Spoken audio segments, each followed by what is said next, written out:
Hey, might change since you last saw me. Alright.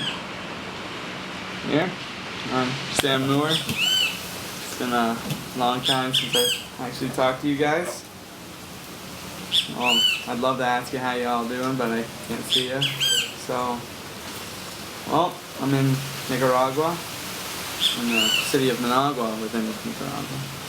It's pretty crazy down here. It's hot, and you know what? Just living for the Lord, read my Bible.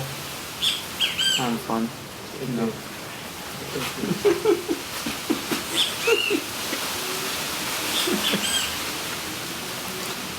Hello there, people from York. Obviously, that wasn't me. That was my good buddy, Spenny Prince. He's one of the guys that have been down here with me. So obviously, that wasn't me. I first of all apologize for taking so long to actually make a vlog. To be honest, this is actually my third vlog. This is the first one you guys will be seeing. This is my third vlog. I've tried twice. The first time, I filmed a 10-minute video. The audio and the video were completely off, so it didn't work at all. And the second time, basically the same thing happened, and I couldn't edit it. That was in February and March. Now it's April. I still haven't made one, so hopefully this one works. And yeah, I'm sorry for being so late on making it. So I got an email or a message from another person at York a couple days ago. It was pretty hilarious because this person, I won't mention who they are. They were involved in C4C last year, P2C. But they sent me a message and they asked me again how I was doing in Africa. So I'm not in Africa. I am in Nicaragua. This is Nicaragua in Central America. So you're in Canada. You go south, below Mexico, go Honduras, you hit Nicaragua. I'm not in Africa. So there you go. For all those who are wondering where I am. So basically it's a lot easier to sum up what we've been doing at this point. We came in, basically none of us knowing Spanish at all, being really difficult to evangelize. We've learned enough Spanish to do so. We've had campaigns, we've put up a tent, we've had gospel meetings, preached the gospel for 10 nights at a time, basically in different barrios is what they call them, different neighborhoods. And so now that we have that contact base, we're still doing that, but now that we have that contact base, we have house meetings in pretty much every barrio that we've been in. So we have house meetings in this barrio on Tuesdays, house meetings in this barrio on Wednesdays, house meetings in this barrio on Thursdays. I'm trying to start up another one in a barrio named Hialeah. And so throughout the week, that's kind of what it looks like. Monday, the guy we're staying with, Mark, has a study in San Judas. Tuesday, we got a study in Martin Luther King. Wednesdays, we got a study in El Creo. Thursdays in Johnny G. And hopefully Fridays or on Thursday as well, we can have one in Hialeah. So that's throughout the week, kind of to keep our contact base, because we've had all these campaigns, we've made all these contacts, and from there, so we don't lose our contacts, we're having these house meetings, and so we can kind of go through biblical teaching in a very orderly manner. Now also we're looking for a central building, a central church, because right now we've just had a tent that we put up, we've done it in basketball courts, had meetings, going door to door, but we never had a central church. So right now it's been really, really difficult trying to find a central building, a central church, for multiple reasons. We've had many buildings that we thought would be perfect, the doors slammed shut. Some people who don't like the idea of us having a church in the building, whether it's renting or buying. So we're really trying to figure it out there. We want a central building that all the people can get to. Most of the people don't have cars, so that they can bus to, one beside a bus stop, something like that.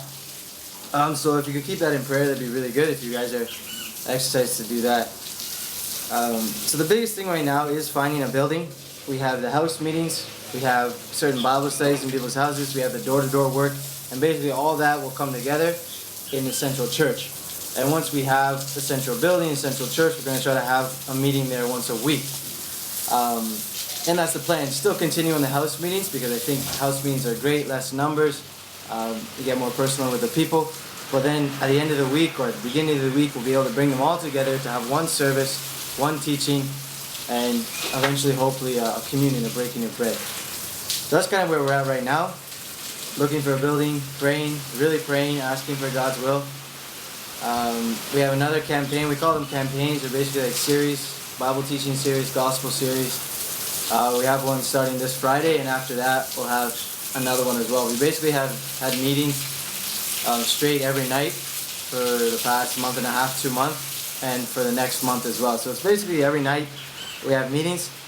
And if we don't have meetings, we have a house meeting or a study as well, which is awesome. I mean, it's been awesome to be able to teach the Bible to people.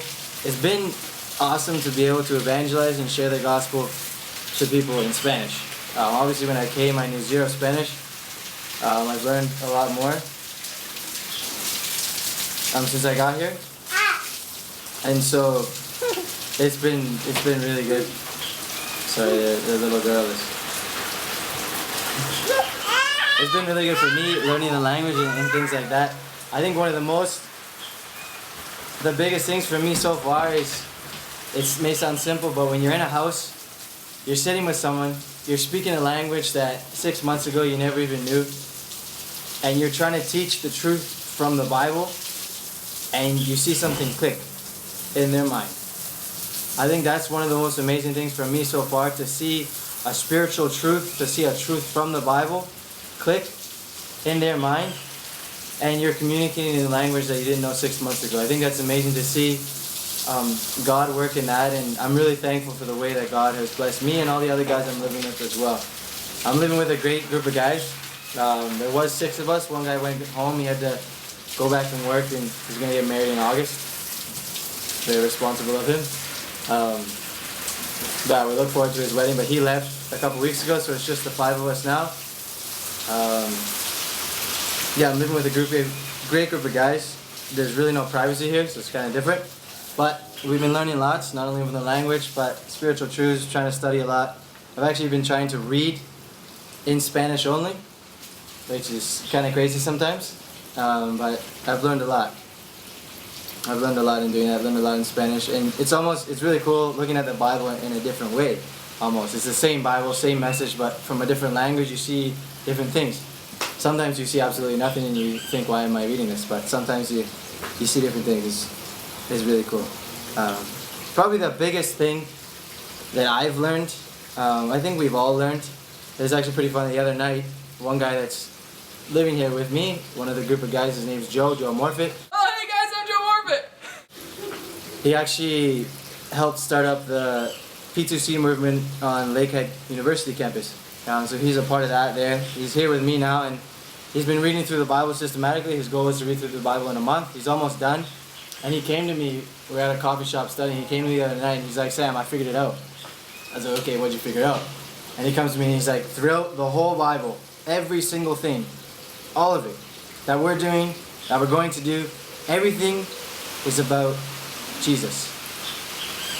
I say, okay, yeah, that's how it is. Yeah, that's pretty much how everything works. But as simple as that is, and it really isn't simple. He was jumping around telling everybody. It is truly an amazing thing.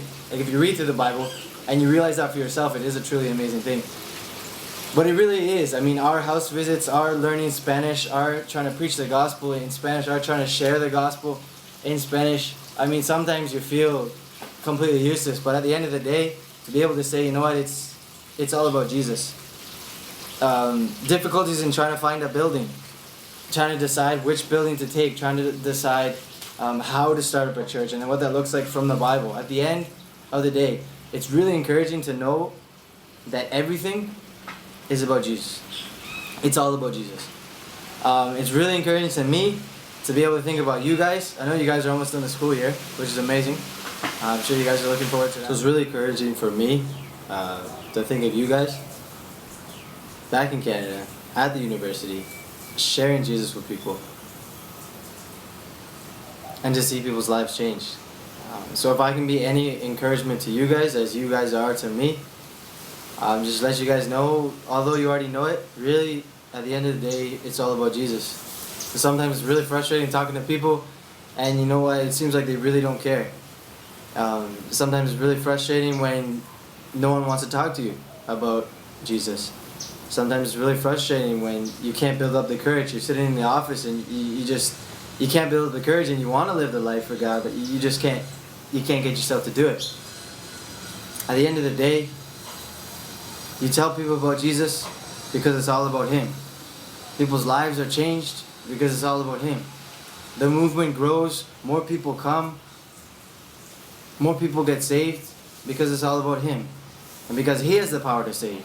And because the Holy Scriptures, the Bible, has the power to change lives. And it really, at the end of the day, has nothing to do with us. There's nothing to do with you guys. It's all about Jesus. And we're doing the same work in Nicaragua and in Canada at York University. And we're working together to share Jesus with people and see their lives change and see them become disciples and grow in that. So if I can just be a little bit of encouragement to you guys, that would be my encouragement. You guys are almost done school, so I hope you guys can be encouraged in that as well. Congratulations.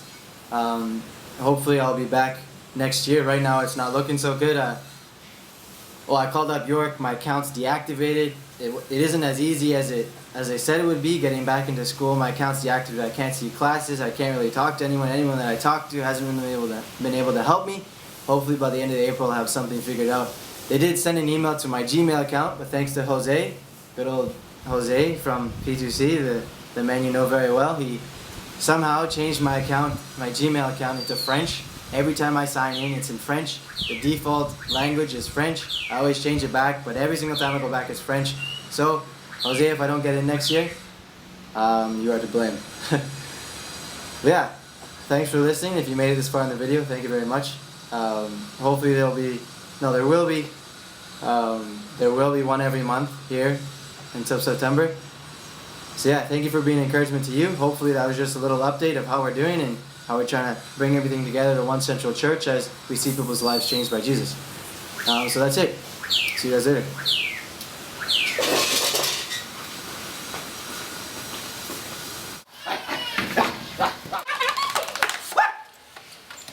That's a quick update from Nicaragua. I'll see you guys soon. See you later.